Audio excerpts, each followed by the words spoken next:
niya. Paano nangyari kay MJ? Ano po sa harap sa... Sumatok? Hindi. Sumasakit ba siya? Okay. Okay, very good. Kasi hindi naman sa pag-ano sana hindi ka ma-open idol ha. Meron taong pinapanganak na ano. Siyempre, mahabang baba, medyo kwadrado yung panga, medyo maliit yung chin. Eh, normal lang yun. Pero kung sumasakit, hindi papayag, hindi tayo papayag. Tapos pag kumakain ka, Alam po. walang problema sa clicking. Wag lang talaga yung may ping. Pero kahit baka kainin mo, kahit anong nguyain mo, minsan kasi meron tayong tinatawag na elastic cartilage na nagkakaroon ng displacement yung elastic cartilage natin. Yung nag-create ng popping clicking. Pero pag kayo nga, sumasakit, yan, hindi tayo papayag. Ano bang ginawa mo idol? Napansin ko na lang po na nung una po, okay po. Para pong tabi niya yung mga yun. Tapos po nung nagtagal po, pagka umiikap po. May picture ka ba nung ano? Kailan mo ba naramdaman yan? Dito lang po. Bago lang. Okay. Pero, kumbaga, napansin mo na noon, nung medyo bata-bata ka pa, parang tabingi ka talaga yung Hindi, sa... dito lang. Patingin nga yung picture mo before. Tignan ko. Kasi baka mamaya pilitin nating ituwid. Normal na pala sa inyo, di ba? Siyempre, kumbaga mag-iingat tayo. Yung nung medyo mas bata-bata ka pa. Yan. Po, high school po. Grade 10. May konti lang pero hindi gano'ng ano. Ito parang medyo lumaki yung dito mo. Okay? Kasi kung mapapansin mo rito, medyo mahaba-haba na siya pero may ano na rito. Pero yun ngayon, parang medyo humaba pa siya ng konti. Okay? Sige. At least nakita natin na meron na rin ano. Nadagdagan siya ng konti. Sige, ay. Sara. Okay. Pag ginanga mo, masakit. Okay. Na-vibrate po eh. Nagbababrate. Nagbababrate. O, sige. Sige nga. Sara. Okay. Sara. Okay, huwag mo nga. Sara lang. Sige nga. Dahan-dahan sara. Okay. Isang ang diretso.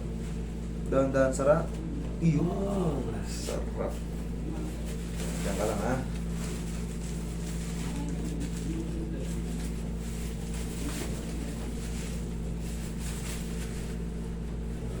Sige nga. Sara. Okay, sige.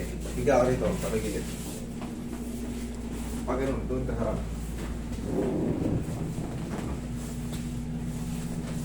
Sige nga, malaki. Dahan-dahan, Sara. Woo! Okay ito.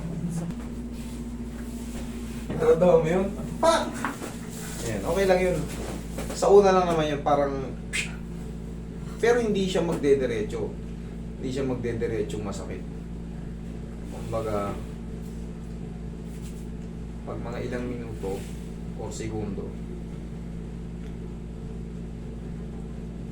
Sige nga. Sara. O yan, wala na yung ano. Ha? Sara. Humihina yung ano. Yung malakas na ano. Okay? Ngayon, ang gagawin mo rito, kung meron mang maliit, saan ka mamahilig? Kape, gatas, Milo. Take ka ng ganun. Tapos yung init niya, huwag mo muna idiretso. Tapos, sumakit siya? Masakit? Okay, sige. Pag masakit, sabihin nyo na sa akin para ma-action na natin. Sige nga. Sara. Sige nga. Dahan-dahan, Sara. Okay.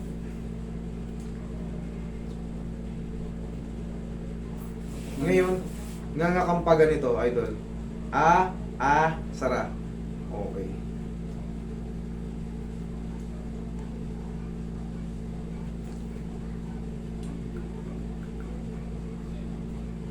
Hap, ngangang hap, out, Sara.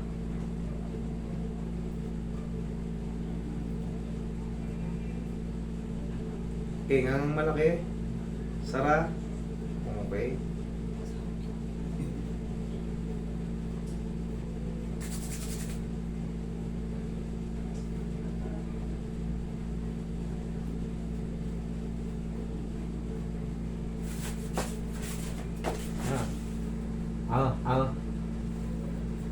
Kaya naman, ang sakit niya.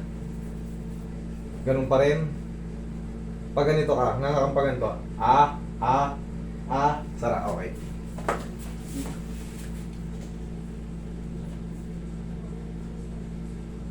Sige kang malaki. Sara. Pantay na siya eh. Sige, isa pa. Sara. Okay. Sige kang malaki. Dahan-dahan, Sara. Okay. Ah. Masabi. Sige kang diretso. Dahan-dahan, Sara.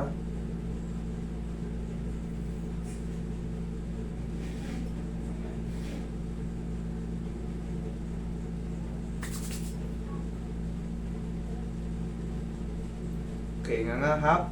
Sara. Parang kang umuya. Ngam, ngam, ngam. O, sige, nga malaki. Sara. Okay. Ngayon, idol, ang pinaka-the best na gagawin natin, yun nga yung mainit. Siyempre, bagong adjust. Sabihin na natin may nag-react. Pero hindi naman siya sobrang sakit. Kaya naman. Pero yung parang kung na lisok. Hindi, ito yun, oh. Hawakan mo to. Po. Ngayon. Ganyan. Ganyan din yung nararamdaman mo. Walang problema yun pag ganyan. Yung nararamdaman niya, the same lang. Basta, kaya mong kumain, hindi yung... Basta pagka kaya mong kumain ng malaki, ay yung baga, nainganga mo ng maluwag, kaya mong kumain ng baka na medyo half cook, yung talagang chewy-chewy talaga, okay lang yan. Kagaya nga yung nararamdaman mo, hawakan mo to. Ganyan lang yung siguro nararamdaman mo, kala mo hindi normal. Ang gagawin mo niyan is, bubugbugin mo lang siya ng bubble gum. Dito. Bugbugin mo siya ng bubble gum. Hindi, dito ka bumugbog. Kasi, dito, nung grade 10 ka, idol, meron na rito. Kumbaga, di ba, may ano na rito. Medyo may, parang, medyo may malaki na rito. Ngayon, habang umiidad ka, siyempre, kung mapapansin mo, idol, yung kasama, di ba, medyo mas malaki na yung dito niya, parang nakaganon, di ba? Pero no, ito naman, hindi yan masakit. Ngayon, ang gagawin natin, paglalamanin natin yung dito para mag-balance. Saan ka ba madalas ngumuya? Dito po. Sige, dyan ka pa rin ngumuya. Tapos, pagkatapos mo kumain, ang gawin mong bisyo, chiclet. Sige lang, nguya ka lang ng nguya habang bata ka pa. Para magkaroon to ng ano. Kasi magiging proportion yan eh. Pansinin mo, pag nadagdagan yung dito niya, magbabalance na. Kasi ang nipis nun dito niya, tapos dito. Yes, yun ang gagawin mo. Paglalamanin natin dito para maging proportion yung ano mo. Okay, habang napapahinga. Okay naman. Sure ka? Yung tulog na yun, yung ganon, okay lang yun. Basta wag lang talaga yung masakit. Okay? Yun, sobrang sakit ba ganyan? Kailangan yan. May pain siya pero maliit lang. Yun ang kailangan. Kasi, pagka namaga yan, kasalanan ko yan. Pero pag hindi naman, sakto lang, ayos na yan. Sige nga. Sige, dahan-dahan, Sara. Yun. Sige nga. Sara. Pagka mahina naman na siya, oh. Oo nga. Sara. Oo. Pero masakit po dito. Pagsayad. Ano po masakit? Sige, huwag ka muna mga. Sige, dahan-dahan, Sara. Dahan-dahan, Sara. Okay, mabilis lang siyang itulak eh. Ngayon, idol, limitahan mo lang muna yung nganga mo. Huwag mo siyang iwa-wide para hindi siya umabot sa pinaka ano. Kasi ang nangyayari sa'yo, pag sobrang nganga, lumalabas. Pag sinara mo, babalik. Ngayon, yung iba kasi nilalagyan ng ano yan. Makikita mo para may brace, tas para may goma sa loob. Nakakita ka na nun. Nililimitahan na yung pagnganga. Eh tayo naman, wala tayong ganun eh. Ang gagawin mo dyan, dadayain mo lang muna. Yung kaya mo lang kumain. Kumbaga, nakakanganga ka, huwag mo lang munang i-super wide. Kasi, gaya nung sa akin yan, katagalan din naman, maaayos din naman yan. May palag siya, pero wala, masasanay lang. Tapos kakainan mo lang, dito ka lang muna kumain ng kumain.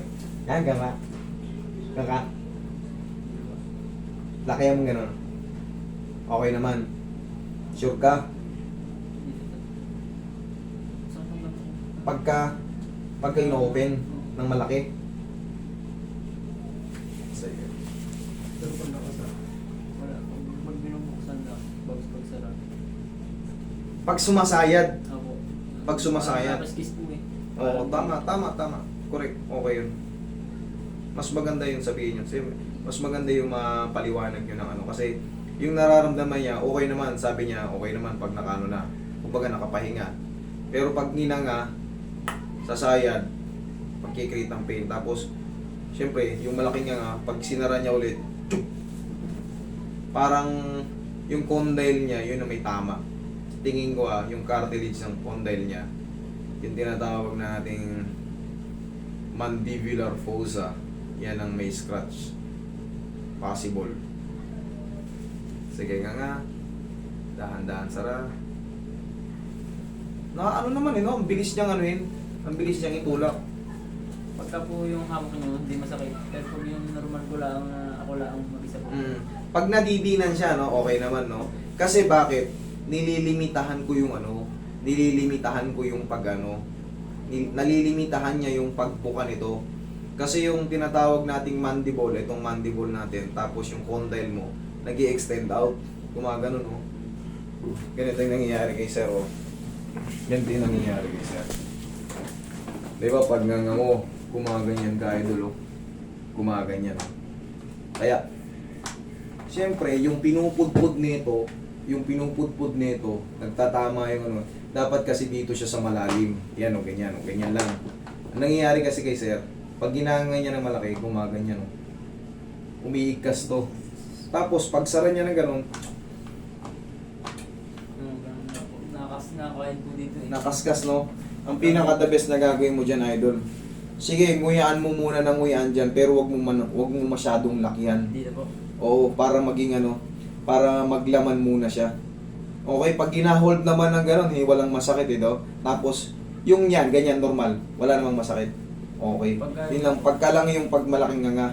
Sige, idol. Okay, ganito ang gawin natin. Dito ka muna bumugbog ng bubble gum. Kasi kung talagang na-dislocate yan, na-dislocate yung panga mo, kahit wala kang ginagawa, wala na kasi mamamaga na yan pag dinislocate ko yung panga mo. Yun, kahit hindi mo siya inganga, o nakaganito ka lang, wala na, mamamaga na yan pag mali yung adjustment. Parang ka lang din naman natapilok, katapilok ka.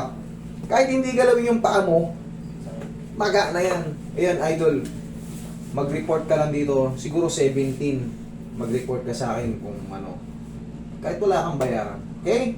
Yun nga, bugbugin mo lang muna to ng bubble gum. Sa una, mangangawit tayo. Para ka lang din nag-gym. Siyempre, pag unang buhat mo, muscle ko, sakit. Pero, yun naman yung target natin eh. Pasakitin siya para mamaga, para lumaki. Okay? Sundan mo lang ng ano. Okay ka lang? Okay, thank you.